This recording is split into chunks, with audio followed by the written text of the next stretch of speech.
Sa video na ito ay pag-uusapan po natin ang isang mainit na prediction mula sa kilalang crypto analyst na si Sheldon the Sniper. Ayon sa kanya, malapit nang sumabog ang presyo ni Cardano or ADA sa paraang halos kapareho daw ng nangyari kay XRP kamakailan lamang. Kaya titignan po natin ang kasalukuyang galaw ng presyo ni ADA, kung paano po ito maihahambing sa nakarang performance ni XRP at kung anong mga posibleng kaganapan ang magtutulak dito pataas. Kaya yan, bago po tayo magpatuloy ay pakibasa na lamang po muna ang disclaimer dito po sa ibaba ng ating screen. At simulan po natin sa ating unang katanungan kung ano po ba ang sinabi ng analyst tungkol kay Cardano. Ipinahayag ni Sheldon the Sniper ang kanyang tiwala na makakaranas daw si Cardano ng malaking rally katulad ng kamakailang ginawa ni XRP. Sa kanyang live stream, pinuri niya ang Cardano community at sinabing mahal niya ang mga miyembro nito. Naniniwala siya na magkakaroon ng tinatawag niyang Cardano explosion again na posibleng maging kasing tindi ng rally ni XRP. Kung magiging totoo ang prediction na ito, maraming traders ang posibleng pumasok dito kay ADA ng maaga para samantalahin ang rally na maaaring magdulot po ng biglaang pagtaas ng demand at presyo nito. Ano naman po ang koneksyon ng performance ni XRP sa prediction na ito? Dito po ipinaliwanag ni Sheldon na ang rally ni XRP ay nagsimula matapos ang isang mahalagang political event. Noong na-re-elect si Donald Trump noong November 2024, pinalitan ang pamunuan ng SEC na nagbigay daan sa mas magandang kalagayan para kay XRP. Dahil dito, umakyat po ang presyo nito sa $3.34 noong January 2024 mula po sa dating 0.50.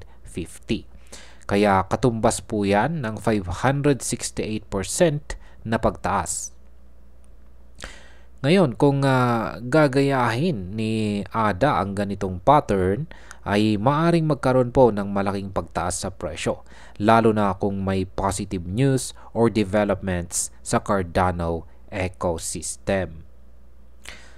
Paano naman po umakyat si XRP bago ito bumagsak ng bahagya? Noong nakarang buwan ay pumalo pa sa XRP sa presyong $3.65 sa gitna ng malawakang market rally. Ngunit hindi po nito nalampasan ang kanyang all-time high na nasa $3.84. Sa ngayon ay nasa $3.15 ito, kung saan ay mas mataas pa rin ng 530% mula po sa dating 0.50. Ngayon, ang ganito pong klaseng retracement ay normal pagkatapos po ng malaking rally. Para kay ADA, maaaring mangyari rin ito pagkatapos po ng posibleng pag-akyat. Ano naman po ang kasalukuyang galaw ni Cardano? Bago po ang eleksyon, nasa presyong 0.35 lamang si ADA. Pero noong early December, matapos manalo ni Pangulong Trump, nag-surge ito sa $1.31 o 274% increase mula sa kanyang dating presyo. Sa ngayon, bumalik po ito sa presyong 0.78. Ayon po kay Sheldon, posibleng mag-rally ito gaya ng ginawa ni XRP at kung makakamit po nito ang kahit 500% na growth mula po sa 0.78 ay aabot ito sa presyong $4.64. Ayan, uulitin ko, $4.64. Kapag nakita ng mga traders ang ganitong potential target, maaari pong mag-trigger ito ng FOMO na lalo pang magtutulak sa presyo pataas. Ano naman po ang mga developments sa dito kay Cardano na pwedeng magpataas ng kanyang presyo? Isa po sa pinakamalaking development ay ang pag-roll out ng tinatawag na Midnight sa Cardano blockchain. Ayon kay founder Charles Hoskinson, ito po ang magdadala kay Cardano sa susunod na level. Kapag naging matagumpay ang rollout ng Midnight, maaari pong magdulot ito ng malaking hype sa market na pwedeng magpasimula ng rally. Ano naman po ang sinasabi tungkol sa 2025 alt season? Ayon po kay Sheldon, magsisimula ang second phase ng alt season kapag nalampasan ni Bitcoin ang kanyang all-time high sa presyong $123,091. Pero bago po tuluyang mag-rally ang mga altcoins, maaari pong magkaroon muna ng maliit na correction pagkatapos ng breakout ni Bitcoin. Ngayon, kapag nagsimula ang alt season, malaki po ang posibilidad na tumaas din ang presyo ni ADA kasabay ng iba pang mga altcoins.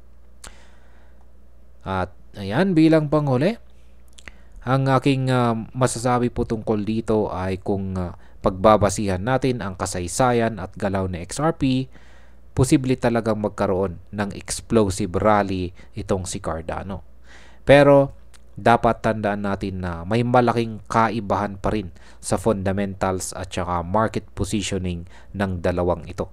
Kung magpapatuloy po ang positive developments dito kay Cardano at magsisimula na ang alt season, malaki po ang chance na umabot ito sa bagong all-time high. Gayunpaman, dapat pa rin maging maingat dahil natural lang na may kasamang volatility ang ganitong klaseng galaw sa market. At ayan, hanggang dito na lamang po tayo sa video na ito mga ka-crypto. Marami pong salamat sa panonood. Ingat po tayo lagi at God bless po sa ating lahat.